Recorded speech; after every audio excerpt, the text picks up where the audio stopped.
evening, everyone. My name is Niyi Adewale, host of the Ekabo Home Financial Freedom Mastermind podcast, and we are joined today by Marcus Garrett. And Marcus is an award-winning freelance writer on topics ranging from love and relationships to debt and personal finance. He's been featured on CBS News, USA Today, MarketWatch, Money, and much more. And tonight we're going to be able to dive into his backstory, how he got to where he is today, and really learn about some of the lessons that he's taken away along the journey. Marcus, thank you for joining us, man. Yeah, thanks for having me on the show. Of course. And I really want to dive right into it. I know we talked a little bit before kind of the camera started rolling, but what pushed you into this life of finance and things of that nature? Like, how did you come up to be the influencer and kind of that person that we all look to for knowledge in this space? I guess it's a three-part story. The quickest being my background as an auditor. So I've been in audit for I used to say 15 years, and I did a talk recently, and unfortunately, I think it's closer to 20. I graduated school in 2005, so y'all can start doing the math at home. And while I tried to avoid it, I think I'm going to have to start updating those talks with 2 decades of experience, which has been personally detrimental to me and my ego. But that being said, that I think it was just a natural evolution to talk about money. And I was always doing all this analysis and study at work, and the numbers just always looked so bad. And you got to think this was around 27. So that would have put us in the first recession. I say the first because it looks like we're going into another. That was about 2009. So people can get a framework. And I remember I was like, well, let me see how much money I'll make. And I remember pulling out this spreadsheet, and because I'm in the public sector, I knew how much I was going to make. I knew it's out there on Google. Anyone can find it. And I drug it down in an Excel spreadsheet. And I did a cost of living adjustment of 3%, 5%, 6%. And I forecasted what I was going to make in 20 years. I'm looking at all this analysis and all this health crisis going on around me. And it was a small number. It wasn't the number I wanted to see. And I was carrying $30,000 of debt at that time. That's actually what led me to that job. I took every job that I ever got at that point because I only knew how to trade time for money. And so I saw a raise, I'd go after it. I saw a raise, I would go after it. And so I was like, this number's still not very big. And why aren't more people talking about this? And I tell people now, so my book is called Debt Free or Die Trying. I started living what would ultimately become the book Debt Free or Die Trying. So from 27 to 30, I began chronicling my journey, both through blogging and writing. And it really just started off as a personal need to get out of debt. Like it was like, I need to get out of debt. And as I started sharing that online, which I think is kind of ubiquitous now, everyone does it. But this was to give you again some more, this was like Twitter was new. People were trying to figure out what a tweet was. I don't even think they had the hashtag at that time. They were like, oh, we're going to try this pound sign thing out. And so just to give you a framework of where I was coming from, I just started sharing my story. It resonated with people. I wrote the book, and it kind of just, quote unquote, took off from there. That is incredible. Because I know a lot of individuals that are in our audience that are listening right now that are where you were many years ago, right? Where they're strapped with a bit of debt and they're trying to figure out, like, how do I even make it to next week, let alone get to a position of strength where you can really kind of decide, like, hey, do I want to work the W-2? Do I want to just continue investing, things of that nature? What was that first step, or really what was that piece that you mentioned a little bit of running the numbers and kind of having that give you the eye-opening experience, but what was the first step after that helped you start to get debt free? So I actually tell the story backwards. So that book that I released was in 2016. And even to this day, I'm surprised anybody bought it. Hundreds of people did. And but I wrote it like a blog. So I wrote it chronologically. I wrote it as like a stream of conscious and thought. And I actually think it was even based off, I took a number of blogs that I had wrote. I just kind of put them together in a book.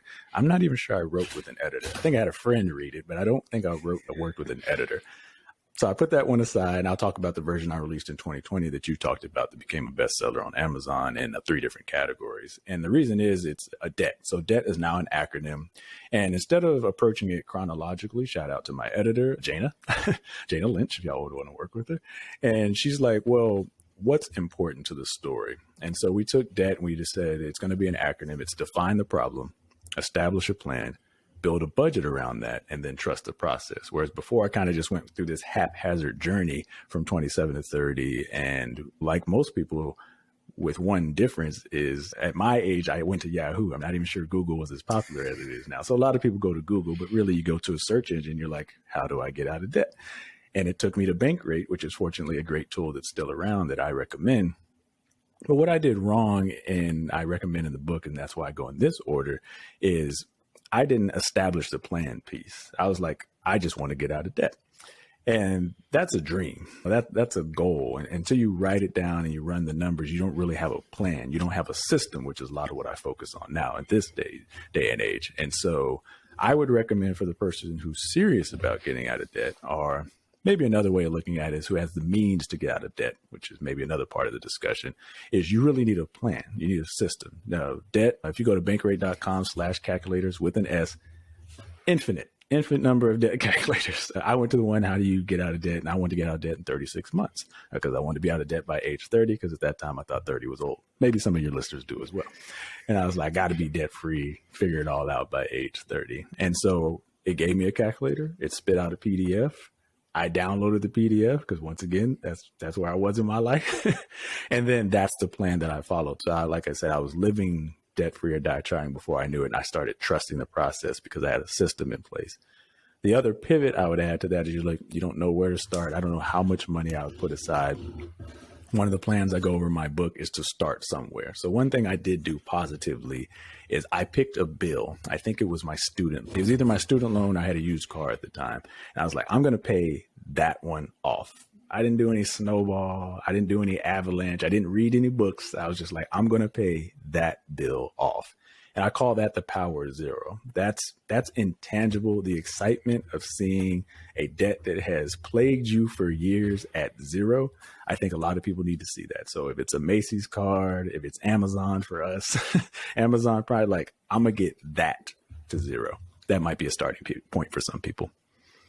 No, I love it. I love it. And I love the first thing that you said about writing down the plan, right? And for you kind of going in, researching and printing that piece off, because once you make it tangible, it's not just in your head. It's something that's written down. It's something that you can put on your chalkboard, something you can put on your vision board and start working toward it. And it becomes real, right? And you can actually start tracking progress.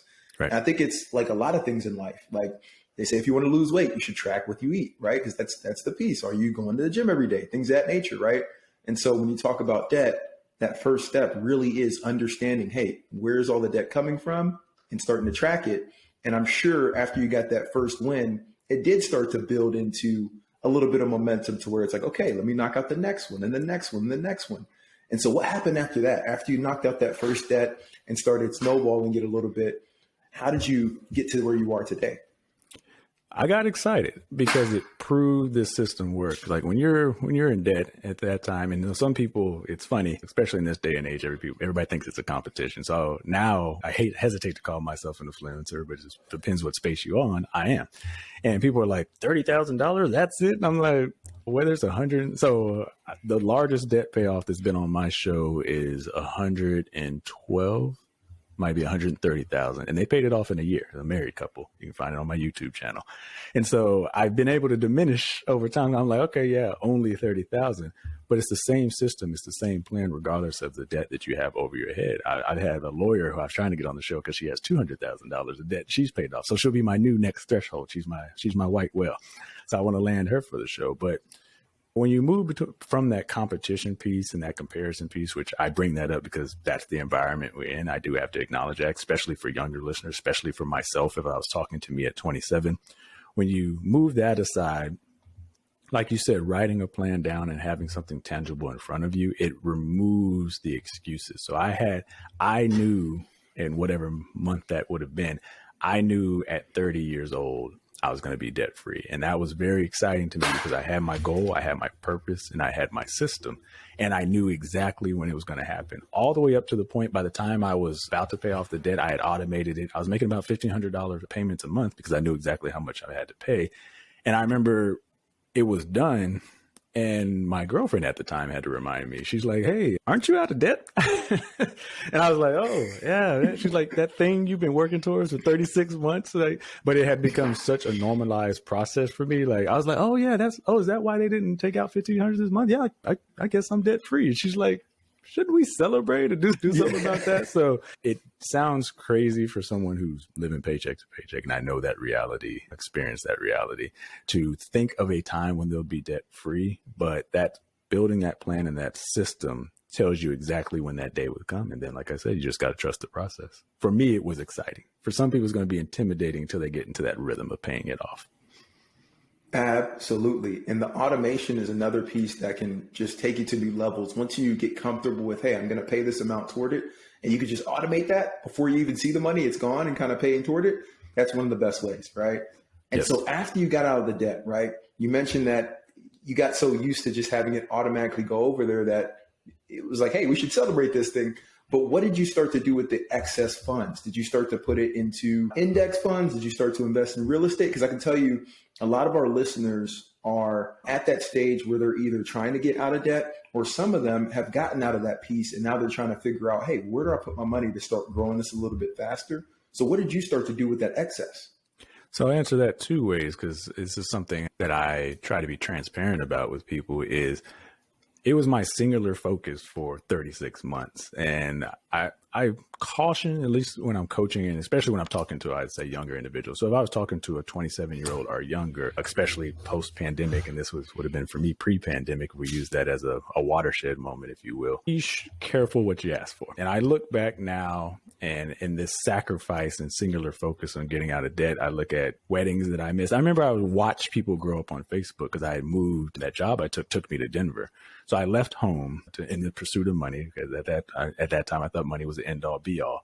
And I was watching friends grow up on Facebook. I was watching children grow up on Facebook. And there was a lot of singular events that I'll never get back. And all I have is a Facebook like to look back on. So I caution people to be careful what you look for, what you want. And really, is that what you want to pursue? Assuming the answer there is yes. I want to put that out there. Assuming the answer is yes, like I said, you got the plan in place. Really what I did is I was fortunate enough, because the irony of it is, because I was so focused on chasing money, another story that I tell is I was able to increase my income 400%, or I'd have been about 200% into the journey at that time. That negotiation I had at that time raised my income of 40%, just moving from Denver to Texas. And when I came back, the cost of living adjustment, I got another 20% increase. And so you can pursue these things and still achieve both goals if you do it correctly. But if you're only able to do one, I chose an index fund. I'm sure you'll caveat it and have all your lawyer review that this is not investment advice. And it actually happened when I was in Denver. I had a pension plan, and then because I was jumping jobs everywhere, I had money littered at all these different jobs. And I remember I got an email. I still get these emails to this day. And it was like, hey, we're having a financial summit. It's free. Anyone can come by. We'll sign you up for what it would have been a 457K for me, which is basically a government plan for 401K. And I was like, oh man, this is amazing. Free financial advice. I'm going to go early because there's going to be a line around the corner. I got there. I think I had to wake the guys up. They signed me up in 15 minutes. We transferred 3 accounts. They put me in an index fund. And so that was my first foray into investment advice. I was excited. And I was like, why is no one else excited about being here? And like I said, I still get those emails today. I still walk by the rooms and they're still empty. People, they have an opportunity. And in this case, it'd be the opportunity cost of not investing in something, if not thinking about the future, which to me is what an investment is, instead using credit cards, and really you're making the future more expensive for that instant gratification. Absolutely. And those index funds, that piece right there. And again, I'm not a lawyer. I'm not giving investment advice, anything like that, right? The same type of stipulations, but it's true. The opportunity cost of just leaving your money in a bank, right, and not putting it into something. I think in recent years, with the craziness of inflation, people are starting to come around to it hey, this money's getting eaten away while it's sitting in the bank account. But even doing something as simple as hey, getting out of debt and then transitioning that over to an index fund, something that gives you some diversity, a broad range of stocks, things of that nature, can change your life over the years significantly. It's just, it may not happen in year one. And that's the piece that you mentioned about the delayed gratification, right? You've got to think about, hey, where do I want to be 10 years from now? And is this going to help? But Marcus, I'd be remiss if I didn't mention that you have a podcast that is world renowned, over 2 million downloads When did you get the idea to start a podcast, and how did that kind of come to be? I was a blogger, so I think it's natural now that we got all these micro blogs and TikTok and Instagram and YouTube, all of what platforms I'm on, which is why I'm naming them. And it's like, I have to share my story with the world. It's the most important story of all stories. And no 27-year-old is living an event like this, so other people have to read it. And I started up a blog, and ironically, my brother-in-law says I've been Forrest Gumping my way through life. So it did really well. I was getting about 10,000 views a month, which I didn't know what that meant. I was just like, okay. It was so natural to me because I'm like, okay, that's what happens. I'm writing about my personal life. Everyone gets 10,000 views. And it was only when someone reached out to me and asked me to join another blog and they were getting like 100,000 views a month. I was like, oh, I'm 1/10 of what would have been 7 blog writers at that time. We joined Space and we did that. I did that for about, I want to say 3 years. I was either going through college or coming out of college. And then I did that for a few years, got my payout, still friends with this guy. I was like, hey man, this is fun, but I'm putting a lot of time and effort into this. And I don't want to talk about this particular topic anymore. I'm going to move on and kind of figure things out. I moved on to this thing called Twitter. It was new at that time. And I was over there in that space, growing my following. Once again, Forrest Gump in my way through life. I think I had a few thousand followers because I've had like 3 accounts over the years.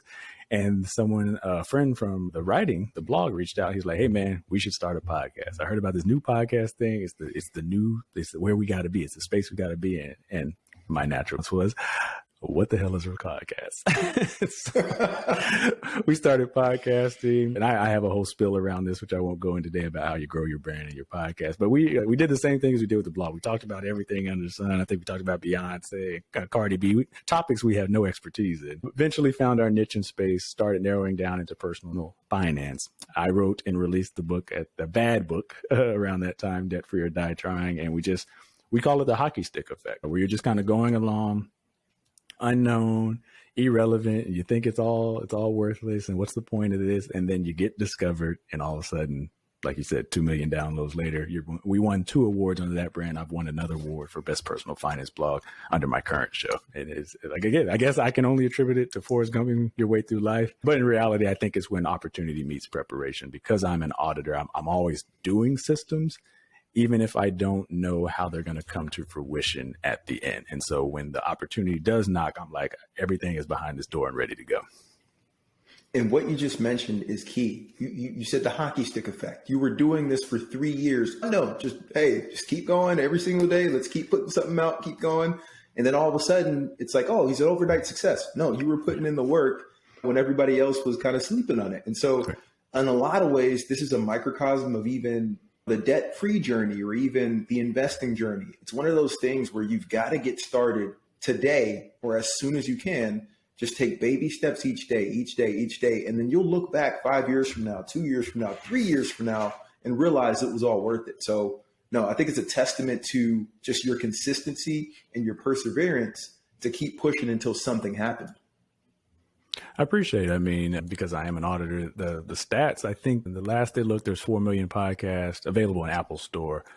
Less than, I want to say 10% release more than 10 episodes. The ability to be consistent and show up across any platform or medium is very rare. That is an exception in itself. So if you can be consistent and show up, you beat out 90% of the audience. So you're fighting against, really, people think they're fighting against 90%. You're fighting for the top 10.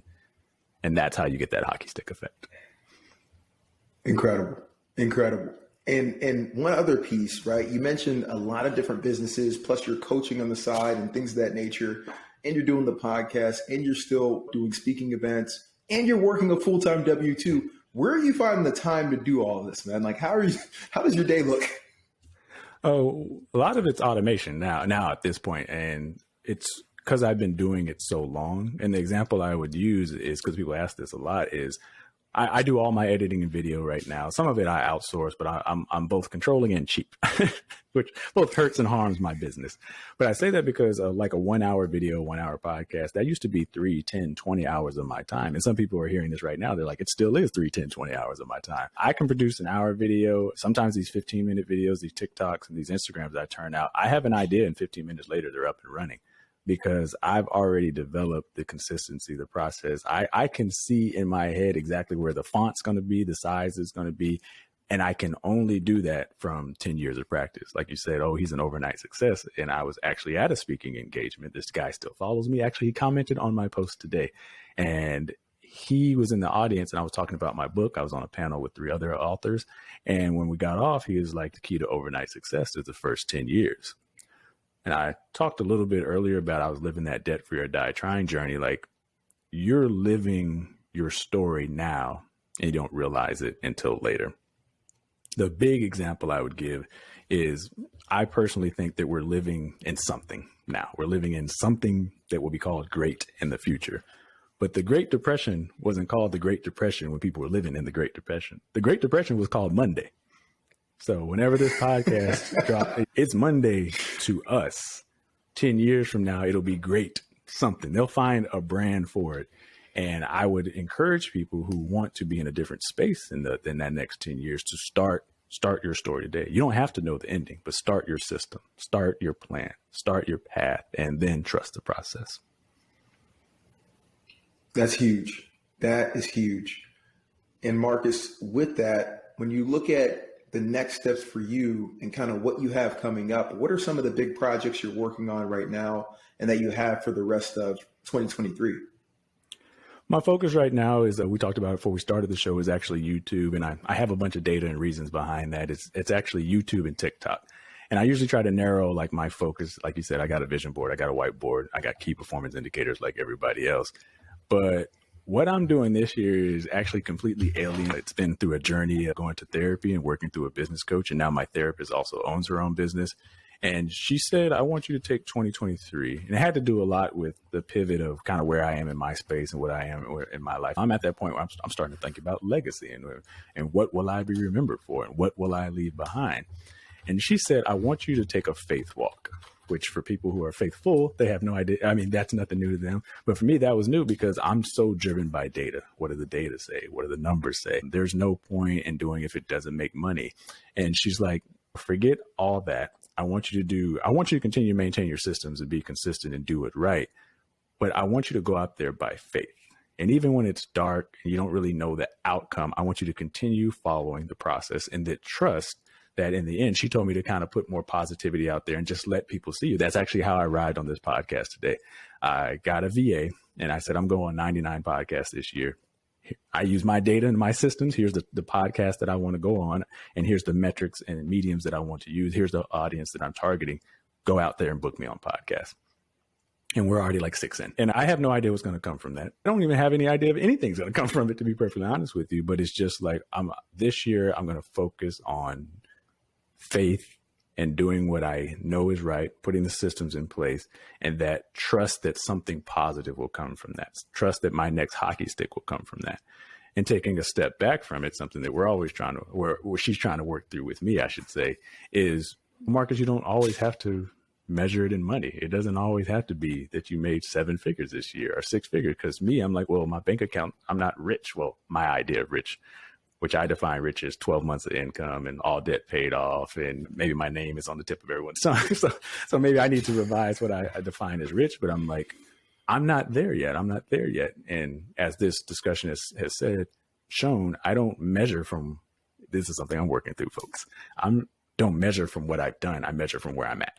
So people are like, oh, you started a business. You actually started 2. You paid off $30,000 in debt. You built wealth, and you wrote a best-selling book. Aren't you good? Isn't that the thing to be happy and finished about?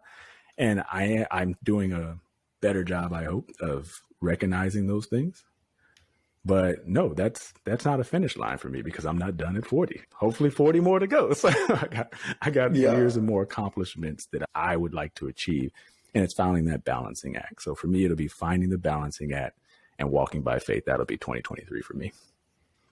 I love it. I love it. And we're going to open it up to questions here soon. But before we do that, what you just mentioned really resonated with me. And I can tell you, for those high achievers, which is anybody that has any entrepreneurial bone in their body and has acted on it, you're a high achiever, right? It's hard for us to realize and kind of look back like, hey, you've accomplished a lot. If you look at where you were 5 years ago, like, did you even think you would be doing what you're doing right now? And I recently read a book called The Gap in the Gain. I'm trying to think of who the author was, but it was talking about this and really breaking it down into just different things you can do every day to try to think back and understand that you've come pretty far. And so it's not just you. We definitely, a lot of people struggle with this, and I'm happy that you mentioned it because it's something that needs to be worked on, right? Because at the end of the day, what you mentioned even before, this is your story. You're building your story every day, and you've got to enjoy that process. It can't be, hey, once I reach $1 million in net worth, once I reach 2 million, 3 million, because that goalpost is always going to move. Once you hit $1 million, you're gonna be like, hey, let me go get 10, let me go get 100. And so you've got to enjoy the process along the way. And so that was really, really cool words. And when you talk about walking by faith, this is something that definitely took place in my personal life last year in leaving the W-2 of 8 years, right? I was in medical device sales. A lot of the listeners know, for 8 years, right? That's kind of why I bounced around, like we talked about, in different states, because I was moving around for the company, but moved into full-time real estate late last year before having everything fully in place. Like the income wasn't replaced. It's like, hey, this is going to be a significant drop off. But I can tell you that in the first, I think it's been about 6 months now, it has been incredible. Like I'm looking at this board and it's like, man, none of this was here before I was able to focus fully on it. And so, no, definitely love the walk by faith. And yeah, we are here to support it, man. I love it. Yeah, appreciate it. The thing I would echo, and I think we're both saying that I actually, until you said it right now, I lost sight of when I started the podcast, one of our, I guess you call it our mission statement. I'm reading Find Your Why, Simon Sinek, and it's representation matters. We were just going to be Black men, or whatever you would describe it, but successful Black men talking about something positive online. And now on the other side, I'm just sharing the story of I'm going through, I wouldn't really call it a struggle. I think that's unfair to calling it a hashtag struggle, but I'm just trying to identify with what's next. And I think sharing that journey, to your point, I think I will find a new audience of people who that resonates with, because representation does matter. Absolutely. And so at this point, we want to open it up to the audience. Those that have joined live, please feel free to drop any questions in the chat, as well as feel free to call in. We'll give you a second for that. And Marcus, while we're waiting for that, quick question for you. Which was the first news outlet to really pick up kind of the story? And what was that like that first time going out there? I'm sure there were some nerves involved. I think so. We had a number of news stories that picked us up, like on the podcast list, top 10 and all those things that you should be listening to. But the first one where I was on TV was CBS News, if I remember correctly. And then I ended up doing like a CBS News circuit, if you will. So I went to New York for a CBS News interview. Then they had at that time I was in Austin, so they had a local that they called me out to. And again, that's that hockey stick effect. They're like, oh, he was up there in New York. He must be somebody important. I wasn't anybody.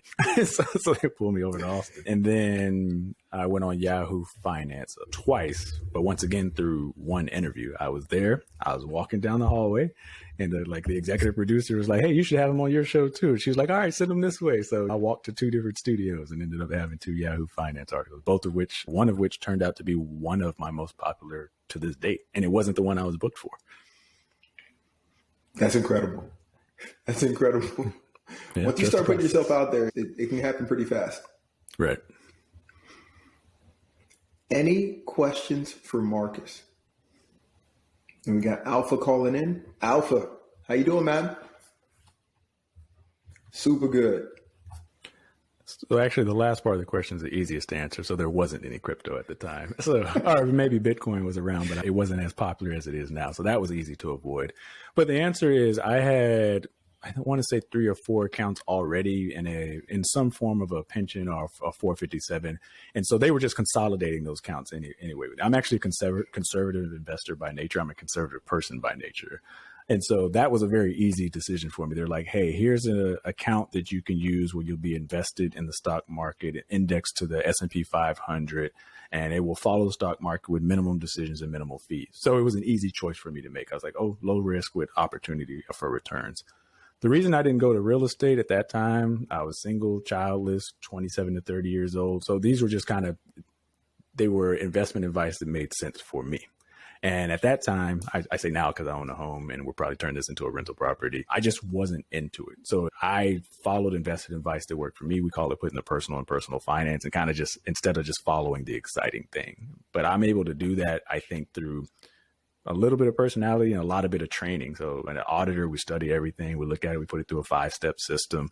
And so that's why I was able to arrive at those conclusions. For me, it worked for me. As I got a little bit older, as you hear now, this is my second business. I am looking in real estate. I actually joined a real estate investment group out of Houston from a guest that I met on the podcast. And I guess the third takeaway I would say there is surrounding yourself by informed, like-minded individuals can help you make those decisions. So in the investment space, I went to TIAA-CREF. They were a great company, so I'll still mention them. In the real estate space, I was like, hey, this is something I'm interested in. I started going to these real estate investment groups that's out of Houston, found it through Facebook, nothing fancy. And so kind of be getting educated through like-minded individuals who are subject matter experts. That's how I go about doing it. That's how I go about getting comfortable. Okay, Marcus, on behalf of the whole Ekabo Home Financial Freedom Mastermind group, we truly appreciate you joining us tonight. Love the debt-free journey. Love the fact that you are putting it out there into the world, kind of the blueprint to achieve the success. Could you please let the listeners know how we can get in touch with you, how we can get a copy of the book, some of the coaching sessions and things of that nature? Yeah, I'm universally branded under the Marcus Garrett. I'm most active on Instagram, but as I said, I'll be moving to YouTube. You can find everything that I talked about today at themarcusgarrett.com. That's my coaching sessions. I also give away a copy from the book about how to build your debt-free plan. That's right there on the homepage, but also if you want a direct link, it's themarcusgarrett.com/debt-free. So yeah, if you want to find me on social media, I'm pretty much everywhere under the Marcus Garrett. And if you kind of forget you're on the run, you're listening to this, you can find me at themarcusgarrett.com. Done and done. Definitely, you should take him up on that offer. Go to themarcusgarrett.com, get your copy, and we look forward to more sessions in the future as you continue to grow the business. And also, we'll put everything into the show notes so that people can link to it as well. But Marcus, we appreciate you, man. Thank you for lighting the way, and we wish you much success throughout the rest of 23. I appreciate it. Thanks for having me. Definitely. See you, man.